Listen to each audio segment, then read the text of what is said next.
కార్తీక పౌర్ణమి రోజు పూజ విధానం. కార్తీక పౌర్ణమి రోజు ఉపవాసం ఎలా ఉండాలి? ఉపవాసం చేసేటప్పుడు ఏమైనా తినవచ్చా? 365 ఒత్తులు ఏ సమయంలో వెలిగించాలి? ఈ మాసంలో కార్తీక పౌర్ణమి నవంబర్ 15వ తేదీన వచ్చింది. ఈ కార్తీక పౌర్ణమి రోజున 365 ఒత్తులు ఏ సమయంలో వెలిగిస్తే కోటి రెట్ల పుణ్య ఫలితం వస్తుందో ఇప్పుడు మనం ఈ వీడియోలో తెలుసుకుందాం. ఈ నెల నవంబర్ 15వ తేదీ అత్యంత శక్తివంతమైన పవిత్రమైన కార్తీక పౌర్ణమి. ఈసారి ఎంతో శక్తివంతంగా ఉండబోతుంది కాబట్టి ఈ కార్తీక పౌర్ణమి రోజు ఉపవాసం ఎలా ఉండాలి? ఏమైనా తినవచ్చా లేదా తాగవచ్చా? గుడికి వెళ్ళి ప్రసాదాలు తినవచ్చా? ఈ విషయాల గురించి ఇప్పుడు మనం తెలుసుకుందాం. మన పురాణాలు కార్తీక పౌర్ణమి ఎంతో అద్భుతమైన అనుగ్రహాన్ని ఇస్తాయని పురాణాలు చెప్తున్నాయి.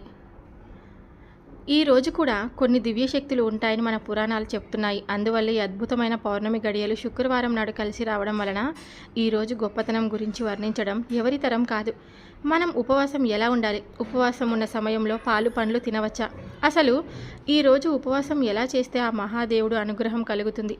అలాగే అత్యంత పుణ్య దీపంగా చెప్పుకునే 365 ఒత్తుల దీపాన్ని ఏ సమయంలో వెలిగిస్తే 365 రోజులు దీపాన్ని వెలిగించినంత ఫలితం వస్తుంది. ఈ కార్తీక మాసంలో విష్ణుమూర్తిని దామోదరుడు రూపంలో పూజిస్తాము. శివకేశవులకు భేదం లేదని పురాణాలు చెప్తున్నవి. అందుకని ఈ మాసంలో శివకేశవులు ఇద్దరిని కలిపి మనం ఆరాధించాలి. అయితే ఈ కార్తీక మాసంలో ఎలా పూజ చేయాలి అనేది ఇప్పుడు మనం తెలుసుకుందాం. ముందుగా ఈ కార్తీక మాసంలో కార్తీక స్నానాలు అనేవి తప్పనిసరి. అయితే ఈ కార్తీక స్నానాలు తెల్లవారుజామున బ్రహ్మ ముహూర్తంలో 4 నుంచి 5 గంటల సమయంలో చేసుకోవాలి. ముందుగా ఇంటిని శుభ్రం చేసుకున్న తర్వాత మీ పూజా గదిలో 2 దీపాలను వెలిగించి ఆ తర్వాత ఇంటి ప్రధాన ద్వారం గుమ్మం దగ్గర 2 దీపాలను వెలిగించాలి. ఆ తర్వాత తులసి కోట దగ్గర ఒక దీపాన్ని వెలిగించాలి.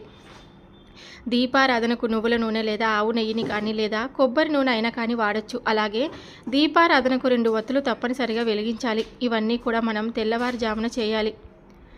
4 సోమవారాలైనా మీరు దీపం వెలిగించి మీ సంకల్పం చెప్పుకోండి. ఎంతటి పేదవారైనా ధనవంతుడు అయ్యేలా మహాశివయ్య దీవిస్తాడు. అంతేకాదు శివ సాన్నిహిత్యంలో లభిస్తుంది. కార్తీక పురాణం ప్రకారం ఉపవాసం 6 పద్ధతుల్లో చేయవచ్చని వివరించడం జరిగింది. మరి 6 పద్ధతులు ఏమిటో ఇప్పుడు మనం తెలుసుకుందాం. అందులో మొదటిది శక్తి గలవారు కార్తీక పౌర్ణమి రోజు ఉపవాసం ఉండి సాయంత్రం శివాభిషేకం చేసి నక్షత్ర దర్శనం చేసుకొని తులసి తీర్థం సేవించాలి.